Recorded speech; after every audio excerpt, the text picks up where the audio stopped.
खास विषय पे वीडियो लेकर के आपके बीच में आए हैं। जैसा कि आपने टाइटल देख लिया होगा, इस वीडियो में बात करने वाला हूं कि जब पहला राजनीतिक भाषण देना हो तो उस समय कैसी तैयारी करनी होती है। साथियों, हर किसी को एक चार्म होता है, क्रेज होता है कि जब मेरा पहला राजनीतिक भाषण हो तो जबरदस्त होना चाहिए, इंपैक्टफुल होना चाहिए, लगना चाहिए कि वाकई कोई बढ़िया वक्ता था, लोग मंत्रमुग्ध हो जाने चाहिए, लोग कनेक्ट हो जाने चाहिए। लेकिन सवाल यह उठता है, लोग कनेक्ट होंगे कैसे, क्या करना है? 3-4 काम मैं आपको बताता हूं। और जब भी जीवन में पहला राजनीतिक भाषण दें, इसी तरह से दें। और जब भी भाषण दें, ये मानकर चले आज मेरा पहला वाला भाषण है, तो आपका हर भाषण ऐसे ही इफेक्टिव होगा, असरदार होगा, लोग कनेक्ट होंगे और आपकी एक इमेज, आपका एक इंप्रेशन अच्छा पड़ेगा। सबसे पहली चीज तो ये मान करके चलिए कि ज्यादातर ऑडियंस ऐसी है जो आपको सुनने के लिए आई है, और आपने अगर भाषण इस तरह से दिया कि वो कुछ लेकर जा पाए तो आपकी इमेज बन जाएगी। आपके भाषण में कुछ भी ऐसा जरूर होना चाहिए जो ऑडियंस को लेकर जाने के लिए हो, कोई सीख हो, कोई एग्जाम्पल हो, कोई उदाहरण हो, कोई बात करने का ढंग ऐसा हो, कोई खास जानकारी हो, कोई खास कनेक्शन हो, कुछ ऐसी चीज जो लोगों को लगे कि हाँ वाकई इस व्यक्ति ने जो बात बोली ये हमारे दिल की बात है, या हम भी यही चाहते थे, या हम यही बोलना यही सुनना चाहते थे। कुछ भी ऐसा जो लोगों को आपके साथ कनेक्ट करने के लिए एक कनेक्शन का काम करे, एक ब्रिज का काम करे। खासकर से जब भी आप पहला भाषण दें, पहले भाषण में कुछ बातें ऐसी जरूर बताएं जिन बातों से लोगों को पहली बार शायद जानकारी मिली हो और लोगों को आपके साथ, आपके भाषण के साथ एक अपनापन, एक कनेक्शन पैदा हो। इसके लिए आपको तैयारी करनी पड़ेगी। कम से कम आप 2-3 दिन पहले अपने भाषण को तैयार करें, उस जगह के बारे में जानें, वहां के ऑडियंस के बारे में जानें। मान लीजिए वो ऑडियंस आपको सुनने आई है, आपने कोई कार्यक्रम अपना रखा है, लेकिन कनेक्शन कैसे बनेगा? कनेक्शन सिर्फ बोल देने से नहीं बनेगा, कुछ ऐसे शब्द बोलने पड़ेंगे, कुछ इस तरह से शब्द बोलने पड़ेंगे कि लोगों को लगे कि ये आप उनकी ही बात बोल रहे हैं, बोल आप रहे हैं, लेकिन भावनाएं उनकी हैं, तो लोग आपके साथ ज्यादा जल्दी कनेक्ट होते हैं और लोग याद रखते हैं लंबे समय तक आपके भाषण को। दूसरी बात, जब भी भाषण दें, वॉइस मॉड्यूलेशन का जरूर ध्यान रखें, खासकर से शुरुआत में ही। जब आप पहला भाषण आपका है, पहले भाषण में पहले 2 मिनट 3 मिनट आपने नॉर्मल बोला, उसके बाद आहिस्ता आहिस्ता वॉइस मॉड्यूलेशन पर आ जाइए और पहले दिन से ही अपनी एक पहचान, एक इमेज बनाइए। ये व्यक्ति किस तरह से बात रखता है, शब्दों का, भाषा का उतार चढ़ाव कितना रहता है, किस शब्द को कितना खींचा जाता है, किस शब्द पर कितना जोर दिया जाता है, ताकि आपकी एक छवि, एक इमेज अलग बने और लोग आहिस्ता आहिस्ता आपको एक वक्ता के रूप में स्वीकार करने लगे। और ये स्टाइल बिल्कुल अलग होना चाहिए, बिल्कुल यूनिक होना चाहिए। आपको किसी को कॉपी नहीं करना है, आपका स्टाइल आपका अपना होना चाहिए। यदि आपने किसी को कॉपी किया, किसी का स्टाइल कॉपी किया, या आपके स्टाइल में किसी का स्टाइल लगने लग गया, तो लोग फिर आपको याद नहीं रखेंगे, उस व्यक्ति को याद रखेंगे। बहुत सारे लोग शुरुआत में अक्सर ये गलती कर जाते हैं कि वो किसी नेता की कॉपी करना शुरू कर देते हैं, किसी नेता के स्टाइल को फॉलो करना शुरू कर देते हैं और लोगों में उसकी छवि दिखने लगती है। अब उसको लगता है कि मेरी अपनी छवि बन गई है। नहीं, आपकी छवि मिमिक्री करने वाले की बन सकती है, आपकी छवि एक आर्टिस्ट की बन सकती है, एक पॉलिटिकल लीडर या एक नेता की नहीं बनेगी, एक ऐसे व्यक्ति की नहीं बनेगी जिसे लोग फॉलो करें। लोग उसे फॉलो करना पसंद करते हैं जो ओरिजिनल होता है, जिसका कंटेंट अपना होता है, जिसका स्टाइल अपना होता है, जिसके साथ लोगों की कनेक्टिविटी होती है। और कनेक्टिविटी तभी होगी जब आपको उनके अंदर, आपके अंदर उनको कुछ अपनापन लगेगा, कुछ कॉन्फिडेंस दिखेगा, कुछ लगेगा कि हाँ वाकई ये व्यक्ति यूनिक है, ये व्यक्ति औरों से अलग है, ये कॉपी नहीं कर रहा है, इसका अपना स्टाइल है। वो स्टाइल जैसा भी आप डेवलप करना चाहें, अपने क्षेत्र के हिसाब से, अपनी भाषा के हिसाब से उस स्टाइल को डेवलप कर सकते हैं। एक और चीज इसका ध्यान रखना है, और खासकर से शुरुआत के दिनों में जरूर ध्यान रखना है, भाषण लंबा नहीं होना चाहिए। लोग क्या करते हैं, भाषण को लंबा करने की कोशिश करते हैं, उन्हें लगता है कि लंबे भाषण से लोग ज्यादा कनेक्ट होंगे। नहीं, कनेक्टिविटी इस बात पर निर्भर नहीं करती कि आपने कितनी देर बोला, कनेक्टिविटी इस बात पर निर्भर करती है आपने कैसे बोला, आपके शब्दों का उच्चारण कैसा था, आप किस तरह से आई कांटेक्ट मेंटेन कर रहे थे, आपकी भाषा का उतार चढ़ाव कैसा था, आपकी प्रोनाउंसिएशन कैसी थी, आपकी शब्दों पर पकड़ कैसी थी, आप जब मंच पर गए और जब मंच से उतरे, उस गैप में, उस छोटे से टाइम समय अंतराल में आपने कोई ऐसी छवि बनाई जो लोगों के दिमाग में रहेगी या नहीं बना पाए। अगर आपको 5 मिनट भी मिले तो 5 मिनट भी बहुत होते हैं शुरुआत में।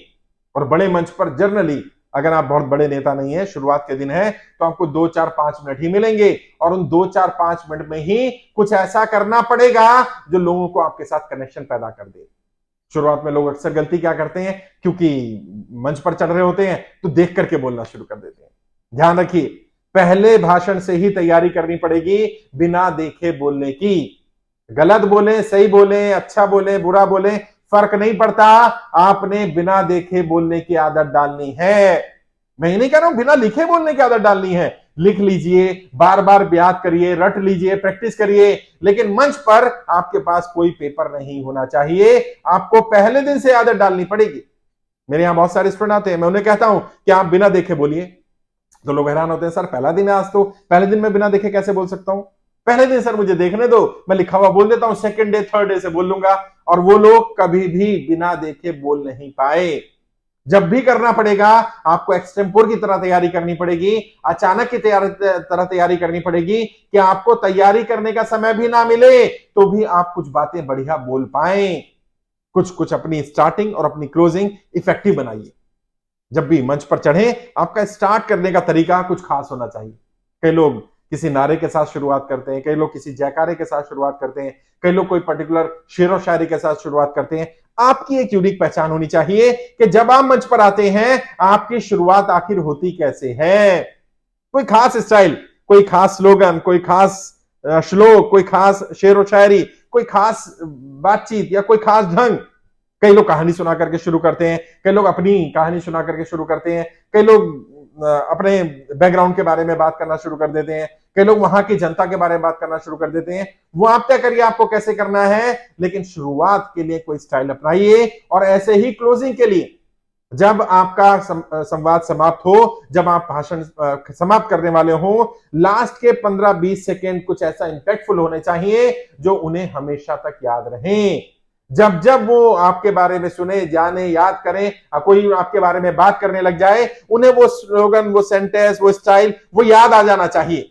अक्सर जैसे मैं अपना स्पीच जब शुरुआत करता हूं, तो मंच पर जितने लोग होते हैं उनको संवाद उनसे शुरू करके, या जो संस्था बुलाती है उसके बारे में बात करके, और सीधा टॉपिक पर आ जाता हूं। ज्यादा इधर उधर की भूमिका नहीं बनाता, सीधा टॉपिक पर आता हूं, और टॉपिक पर आकर के उस टॉपिक से रिलेटेड ही बीच बीच में जो लोग मंच पर होते हैं, जो सम्मानित होते हैं, उनके बारे में बात कर ली। और क्लोजिंग करते समय हमेशा ध्यान रखता हूं कि मेरा कुछ फिक्स शेर व शायरी है, उनमें से कोई शेर बोला जाए, कुछ 4 लाइनें बोली जाए, वहां के जो लोग हैं उनके लिए कुछ सम्मान में बोल दिया जाए, वही 4 लाइनें उनके सम्मान में हो गई, वही 4 लाइनें किसी और के सम्मान में हो गई, वो 4 लाइनें उनको देने के लिए होंगे कि मैं आज आप सबको समर्पित कर रहा हूं, और ये मैसेज लेकर के जाइएगा।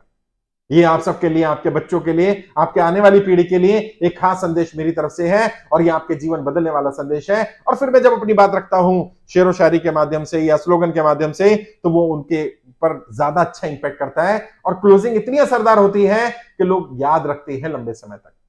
और आखिरी चीज, इसका ध्यान हमें रखना होगा, वैसे तो बहुत सारी चीजें जिनका हमें ध्यान रखना है, आप हर भाषण को अलग बनाने की कोशिश करिए।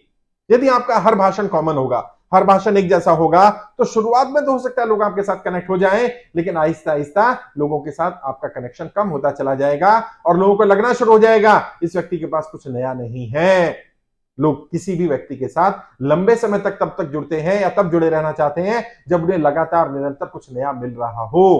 और खासकर से पॉलिटिकल रैलीज में तो बहुत कम नेता हैं जिनके लोग फैन बनते हैं, बहुत कम स्पीकर हैं जिन्हें लोग सुनना पसंद करते हैं, बहुत कम लोग ऐसे होते हैं जो वक्ता के रूप में ख्याति प्राप्त कर लेते हैं और जिन्हें वक्ता के रूप में बुलाया जाता है या लोग सुनने आते हैं। अगर आपकी ये ख्याति आपको बनानी है तो आप पहले दिन से ही ये तैयारी करें कि आपके हर भाषण में कुछ यूनिक हो। भले ही ऑडियंस अलग हो, भले ही माहौल अलग हो, भले ही आपको सेम मैसेज देना हो, लेकिन हर बार तरीका अलग अलग अपनाइए। अलग अलग तरीके से अगर उस मैसेज को देंगे तो मैसेज ज्यादा गहराई तक भी जाएगा और लंबे समय तक भी रहेगा, और ऑडियंस आपके साथ कनेक्शन भी फील करेगी, कनेक्ट भी रहेगी। फिर भी मैं अपनी तरफ से कोशिश करता हूं रेगुलरली आपको गाइड करने की।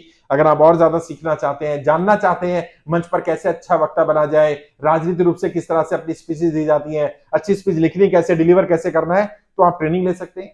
अगर आप आना चाहें तो ऑफलाइन भी ट्रेनिंग मिल जाएगी मेरे ऑफिस में। अगर आप ऑनलाइन लेना चाहें तो हमारी वेबसाइट से ट्रेनिंग ले सकते हैं। डिटेल ट्रेनिंग हमारी वेबसाइट पर मिल जाएगी।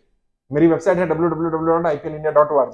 अगर आप यूट्यूब के माध्यम से लेना चाहें, ज्यादा इन्वेस्ट नहीं करना चाहते, यूट्यूब के माध्यम से आइए, देखिए सबसे अच्छा ज्वाइन बटन है ब्लू कलर का, वहां क्लिक करेंगे, अलग अलग ऑप्शन आ जाएंगी, आप वहां से भी ट्रेनिंग ले सकते हैं।